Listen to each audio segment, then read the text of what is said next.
These are We Are Not Friends, I'm the Main Character, and Alone.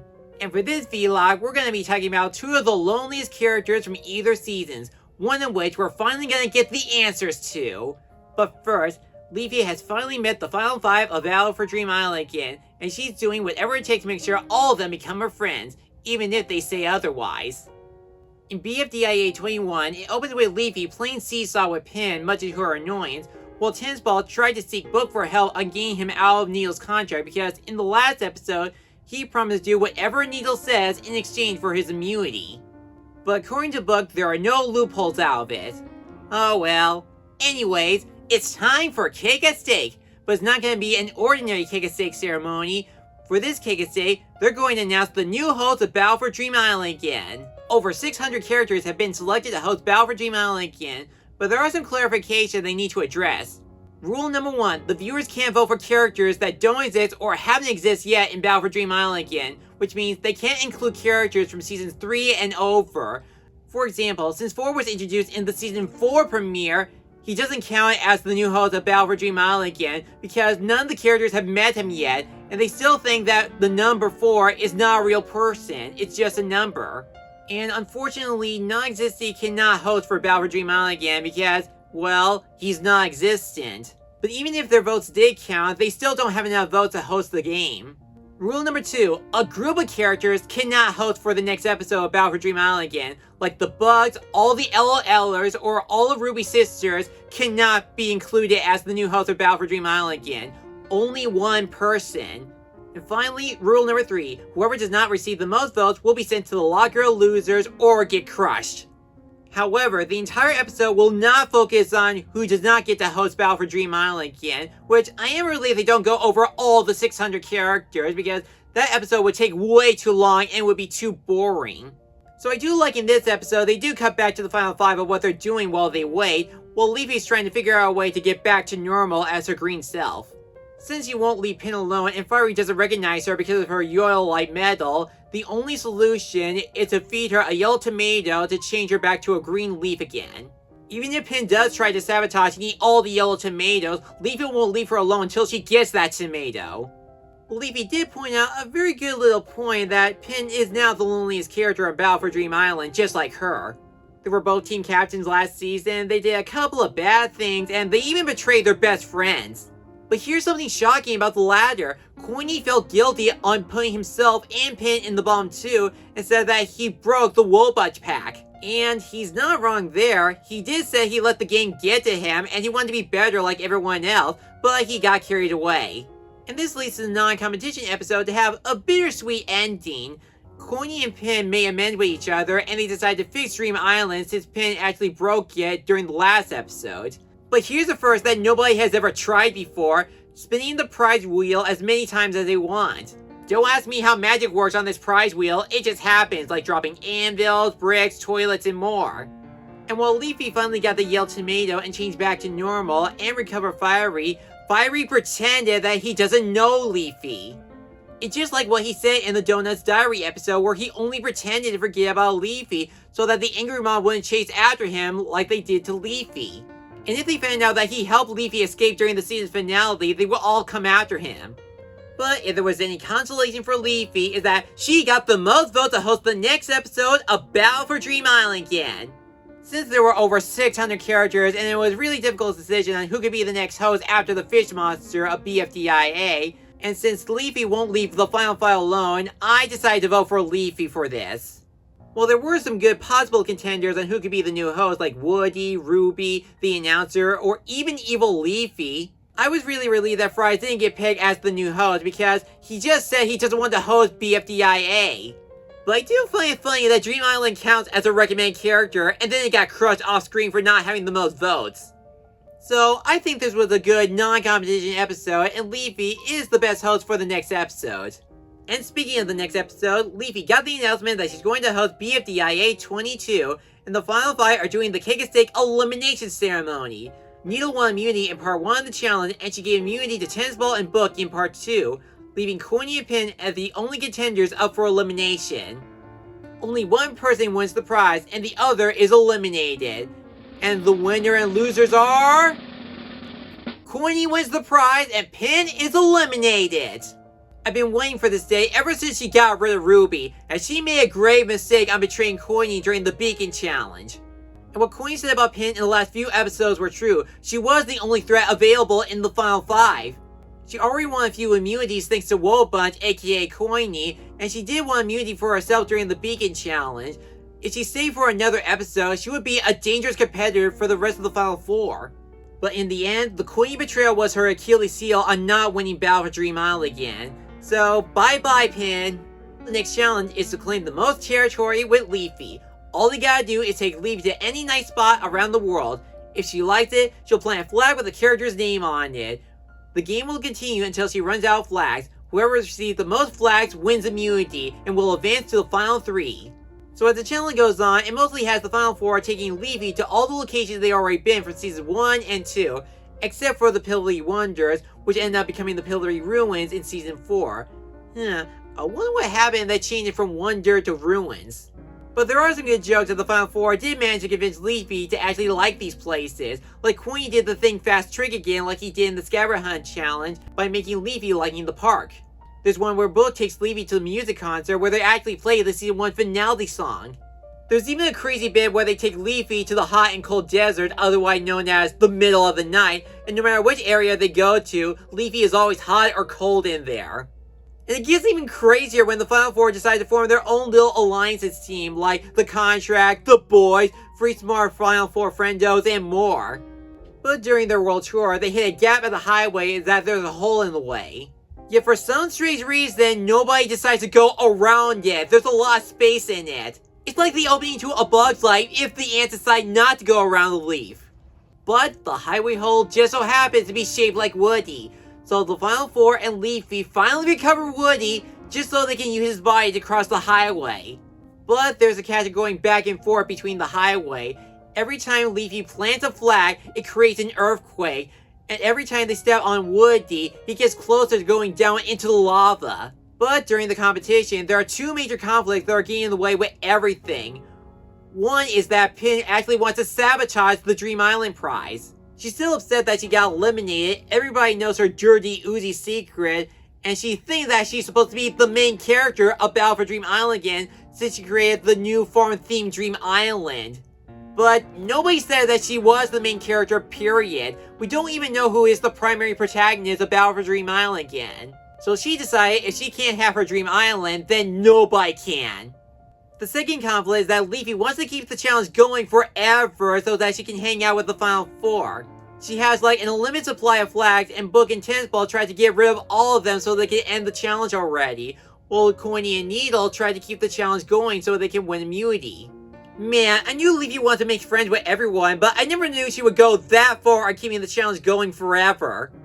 But the moral of the episode, I guess, is that Pin decides to stop sabotaging Dream Island and decides to rescue Woody from the highway because she believes that Woody is the real main character of Season 2 because he finally returned? Yeah, whatever. Anything to save Woody and give him those cool rocket boots. Also, even if Pin does erase her Dream Island, it's not going to stop the competition since Leafy already knows where Dream Island is, and she already showed it to Tennis Ball during the competition. And the funny thing is, we never got a chance to see what Dream Island actually looks like, but Tennis Ball got a chance to see it for himself. So something tells me he's going to use that knowledge for later, just in case he might get eliminated, doesn't win, or some other way to get out of Neil's contract. So while Leafy did not do a good job in making her a friendship challenge, she was still an enjoyable host, and the Final 4 did make some smart decisions on where they could take Leafy. Finally, let's talk about TPOT 20 Alone. A much better non-competition TPOT episode than the BFB 31 episode, because one of my problems I have with that episode is that it didn't add any significance to the next episode or any of the future episodes. Making a challenge of finding Lollipop's credit card with the ex-contestant didn't really serve any purpose at all. And any important plot elements that do appear in the next episode, like Loser wanting to reunite with Winner, could have easily been added in the next episode since it was only a few minutes or less. That entire episode should have been reserved as a standalone video, not an actual episode of TPOT. In TPOT 20, however, it actually worked as its own standalone TPOT episode because the episode is all about this one character, well, one. because we finally got some answers. Why does she want to enforce limitless powers, and what did she gain from it? Well, in this episode, we're not only getting the truth of who one is as a character, but we're learning the truth about the Elder Brilliant and how they got their powers. Many years ago, the numbers were living joyful harmony, playing games and making friends with each other, except for one number, 1. They all found buddies. One of the numbers, named 3, is the kindest and most generous of the group, and 4 is actually helping his friend X to find his value, which is actually a good nod to the channel's earliest video before creating Battle for Dream Island. So 1 decided to wander off on her own when all of a sudden a meteor crash landed, but it's not just an ordinary meteor, it's Yodelite! And as soon as 1 decided to play around with it, the Yodelite gets absorbed into her body and giving her so much power. So according to this episode, the number characters were never really born with magic powers to begin with. It was all because of the Yodelite, and it all makes sense when you think about it, including why some characters have different powers, like 4 having recovery powers while 2 doesn't. This gave 1 a good idea that if she shows the Yodelite to someone, they can become her friend, and she chose 3. And at first, they seemed to be happy with each other by playing with this magical power. But there was a problem. 3 actually showed the Yodelite to everyone when 1 specifically said to keep it a secret from everyone. But I guess 3 ignored that last part. Now that everyone has these magical powers, 1 believes that she's right back where she started, all alone. It was at that moment that she finally cracked and she wanted revenge on 3 for breaking her promise. 1 was so enraged that she used her telekinetic power to break 3 into pieces, which traumatized the other number characters. 1 did briefly snap out of it at the moment, and she tried to use all the power that she has available to recover 3. When 1 recovered her, she was horribly distorted, and she could barely stand on her own 2 feet. 1 decided to go back to the big Yodelite to absorb more power so she can fully recover her, but before she can do that, 4 has already absorbed all of it to stop her from actually using it. 1 begged 4 to let her go and let her have all the power to fix 3. But 4 said no because he's afraid that she might hurt X as well. And that was when 4 and the rest of the number decided to send 1 into the moon, trapped for over 14 years. The moment when I saw what 1 did to 3 and what the numbers did to 1 on the moon, it was actually pretty intense. And I get why 1 was mad at 3 and why she severely hurt her, but she should have gone that far to instantly kill her. She could have just talked this out to 3 to solve her loneliness problem. Now some of you might be wondering, couldn't 4 actually fully recover 3 like what he did to X and BFB? He has the most powers, so that means he has the power to fully recover 3 back to the way she was. Well, there could be 2 possible theories why he can't do it. 1 is that 3 is considered the most kindest and generous number out of all the numbers in their home planet, so maybe 4 did not have the risk of actually killing her and to recover her again. My second theory is that there could be at one point that 4 did actually try to recover 3 back to the way she was, but he couldn't do it. Kinda like how Miphone failed to recover Box fully. I'm not entirely sure why 4 couldn't fully recover 3 back to the way she was, but since 1 did fully damage 3, I think 4's power doesn't affect 1's powers. And we already established that some of the number characters have different powers, and at one point, 4 did give away half of his limitless powers to 2, since they're least likely to cause any damage like what 1 did. And yet they decided to give away their limitless power as a prize in TPOT. What a smart move. We also got some answers involving the exit, like 4 did use his imagination and limitless powers to create the exit, and decide to hide 3 there so that she can relax and be safe from 1, while 6 decided to stay on the home planet in case 1 might come back. Well, maybe not decide, but more like playing a game of not it, and 6 was it. Well, the number characters spread across the galaxy so that 1 won't find them.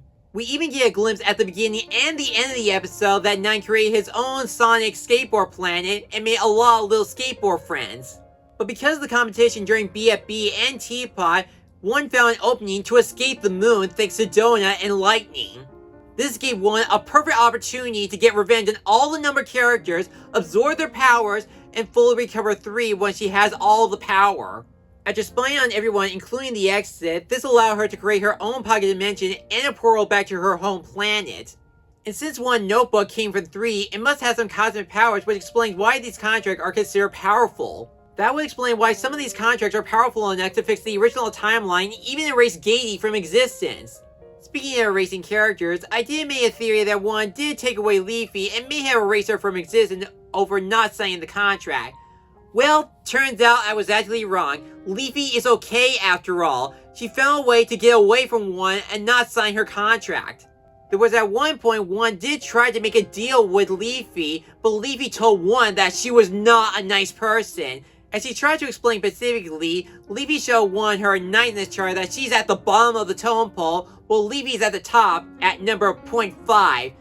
So yeah, Jilton was right. Her niceness chart is kind of rigged since she's put herself at the top. Either way, Leafy did use rage bait to upset one that she is mean, unfriendly, a lost cause, and she will be alone for a very long time. This of course gave one another major crash out where she tried to take down Leafy, which also explains the major struggle at her pocket dimension. One had enough with Leafy and her niceness rules, so she got rid of her and take her to that strange place that Robai hang out.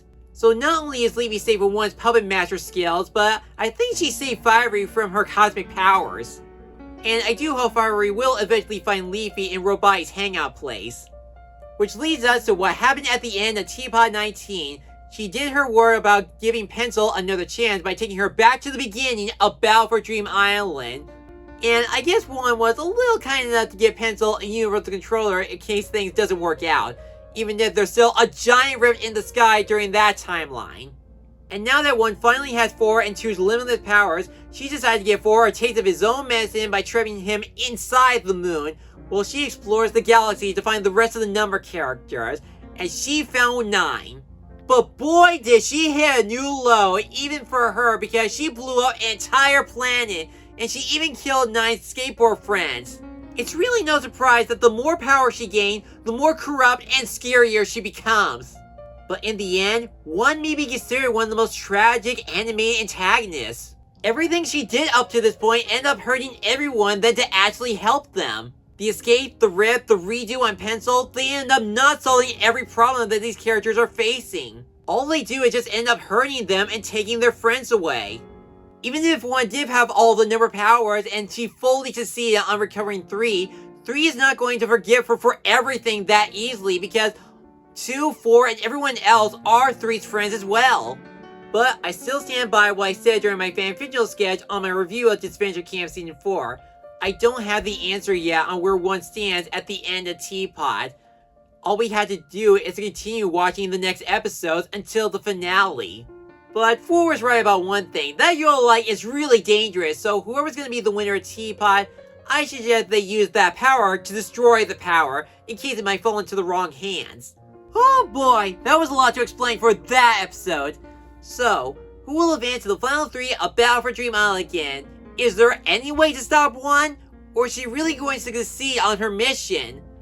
Well, we're just gonna have to wait to see on Battle for Dream Island again, and the power of 2.